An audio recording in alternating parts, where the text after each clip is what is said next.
ఎందుకు ఎదురైంది ప్రియులరు? అక్కడ మరి యెహోషువ దేవుని సన్నిధిలో ప్రార్థించడం అనేది మనం చూస్తున్నాం. దేవునికి స్తోత్రం కలుగును గాక. హల్లెలూయా, హల్లెలూయా. మరి దేవుడు అక్కడ యెహోషువను బలపరచి మరి హాయిపురం వారి ఎదుట నిలబడలేకపోవడానికి గల కారణం ఏంటిదో దేవుడు చూపించాడు, దేవుడు బయలుపరిచాడు. దేవునికి స్తోత్రం కలుగును. గొప్ప నాయకుడు సహితం యెహోషువ సహితం దేవుడు మాతో లేడా, ఎందుకు ఇలా జరిగిందనే ఆలోచనకు రావడం జరిగింది. ఈరోజు మన జీవితంలో కూడా అదే ఎదురవుతుంటాయి. రకరకాల ప్రశ్నలు, రకరకాల ఆలోచనలు, రకరకాల తలంపులు మన జీవితంలో ఎదురవుతూనే ఉంటాయి. ప్రియులను దయచేసి గమనించండి, ఇలాంటి టైంలో మనం ఏం చేయాలి, ఏ విధంగా మనం ముందుకెళ్ళాలి అని కనుక దేవుని వాక్య భాగంలో చూస్తే, దానికంటే ముందు ఇంకొక మాట చూద్దాం. సామెతలు 24 అధ్యాయం 10వ వచనం చూడండి అమ్మ. సామెతలు 24:10. సామెతలు 24:10. సామెతలు 24:10 చూడండి. సామెతలు 24:10. శ్రమ దినమున నీవు కృంగిన ఎడల నీవు చేతగాని వాడవగుదువు. శ్రమ ఏం తీసుకొస్తుందని చెప్పుకున్నాం? కృంగుదల, దుఃఖం, బాధ, వేదనను తీసుకొచ్చి పెడుతుంది కదా. హల్లెలూయా. కానీ అదే బైబిల్లో మనం చూస్తే శ్రమ దినమున నువ్వు కృంగిన ఎడల ఏమవుతావట? చేతగాని వాడవవుతా. కృంగిపోకూడదు, దుఃఖిస్తూనే ఉండిపోకూడదు, దేవుని మీద సందేహించే అంత అవకాశాలు మనం ఇవ్వకూడదు.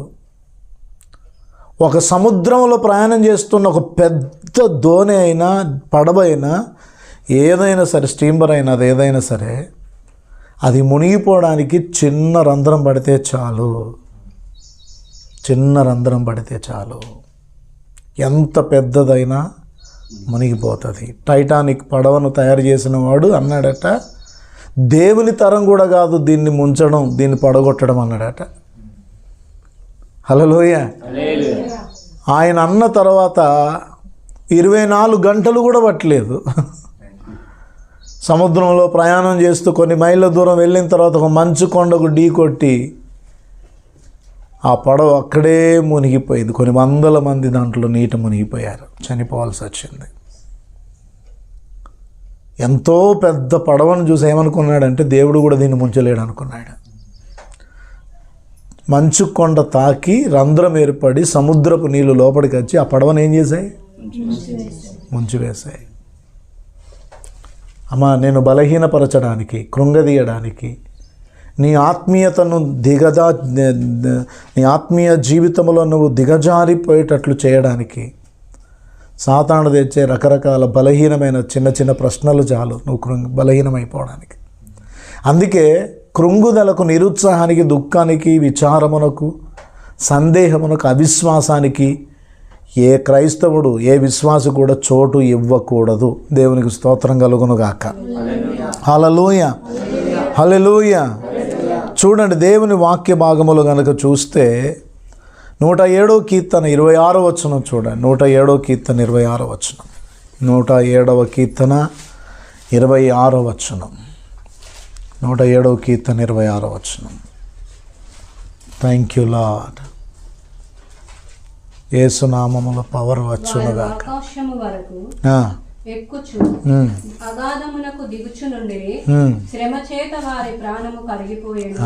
ఇక్కడ దేవుడేమో కృంగిపోకూడదు అంటున్నాడు. శ్రమ చేత ప్రాణం ఏమైపోతుందట? కరిగిపోతుంది.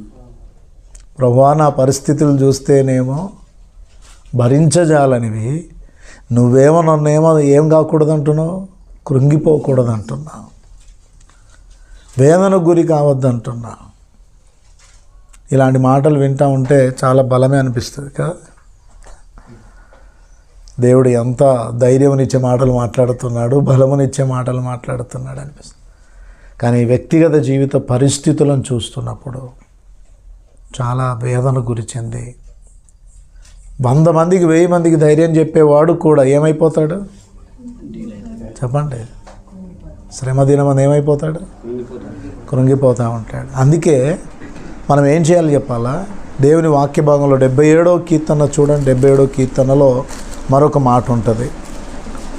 మనము కృంగుదలను ప్రతి విషయములో, ఆ నిరుత్సాహపు సమయాల్లో, దుఃఖము కలిగిన పరిస్థితుల్లో, వేదన కలిగిన సమయాల్లో మనల్ని కృంగదీసి విశ్వాసమును పోగొట్టేటట్టు చేస్తున్న పరిస్థితుల్లో మనల్ని మనము దేవుని కృపలో నిలిచి ఉండేటట్లుగా కాపాడుకోవాలంటే మనం చేయాల్సినటువంటి మాట ఏంటంటే 11వ వచనం చూడండి. 77వ కీర్తన 11వ వచనం.